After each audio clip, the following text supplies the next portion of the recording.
पश्चिम Asia में कई देशों पर बारूद बरस रहा है और पश्चिम एशिया की राजनीति भी बारूद के ढेर पर बैठी। ये राजनीतिक बारूद इस वक्त सबसे ज्यादा पाकिस्तान को जला रहा है। इसकी वजह है ये तस्वीरें। जब अमेरिका और इजराइल ने मिलकर ईरान पर हमला किया तो ईरान ने इसका जवाब सिर्फ इजराइल के शहरों पर हमला करके नहीं दिया, बल्कि उन देशों पर भी हमला किया जहां अमेरिकी बेसेस हैं। उन्हीं में से एक देश है सऊदी अरब। ईरान ने सऊदी अरब की सबसे बड़ी ऑयल रिफाइनरी पर हमला किया था। इसके अलावा यूएस मिलिट्री बेस पर भी हमला किया। लेकिन सऊदी अरब में ईरान के हमलों के से सबसे ज्यादा पाकिस्तान घबरा गया।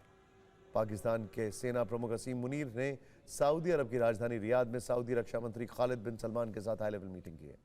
इस बैठक में दोनों पक्षों ने ईरान की ओर से किए गए हमलों पर चर्चा की और साथ ही इनसे निपटने के उपायों पर भी विचार किया। इस मीटिंग में पाकिस्तान फंस गया है। इसकी वजह है सऊदी अरब और पाकिस्तान में पिछले साल सितंबर में हुई एक डिफेंस डील, जिसके मुताबिक एक देश पर हमला हुआ तो दूसरे देश पर हमला मारा जाएगा। अब पाकिस्तान क्या करेगा? सऊदी अरब से दोस्ती निभाएगा या ईरान से दुश्मनी? इस मीटिंग में सऊदी अरब ने अपनी बातें बेहद तल्ख अंदाज में रखी, जबकि असीम मुनीर लाग लपेट वाली बातों में लगे रहे। सऊदी अरब का बयान साफ और सख्त था। खालिद बिन सलमान ने मीटिंग में सीधे ईरान का नाम लिया और हमलों को रोकने की मांग की है, लेकिन पाकिस्तान के बयान का लहजा अलग था। पाकिस्तान ने हमलों की गंभीरता जरूर मानी, सऊदी की सुरक्षा पर भी चिंता जताई, लेकिन ईरान के खिलाफ खुलकर हमला नहीं बोला। पहले देखिए, खालिद बिन सलमान ने साफ कहा, ईरान किसी गलत कैलकुलेशन में शामिल ना हो। उम्मीद है ईरान समझदारी और तर्क से काम करेगा।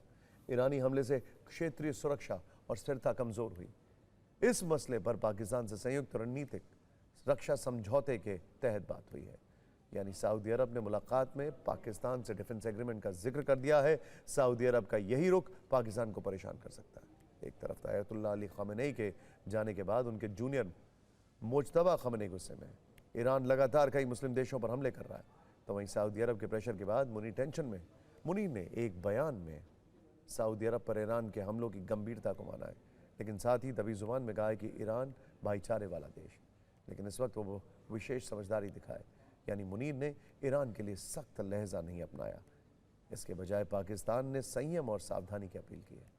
यानी हम कह सकते हैं कि पाकिस्तान इस वक्त अधर में लटका हुआ है। एक तरफ उसका रणनीतिक और आर्थिक साथी सऊदी अरब है, दूसरी तरफ पड़ोसी ईरान है, जिससे खुली दुश्मनी लेना पाकिस्तान के लिए जोखिम भरा हो सकता है।